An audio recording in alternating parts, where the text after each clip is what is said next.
A commuter alert for transit riders. The MTA will shut down A-train service to the Rockaways for 5 months starting next year, impacting thousands of riders. From January to May, A-trains will not run between Howard Beach JFK Airport and the last stops on the line, Far Rockaway, Mott Avenue, or Rockaway Park Beach, 116th Street.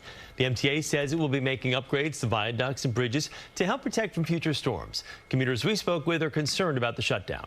It's going to cause some problems. I mean, this is the only train that's out here, so for people to have to, figure their way out, it's going to be a pain. The MTA says free bus shuttle service will be available during that time.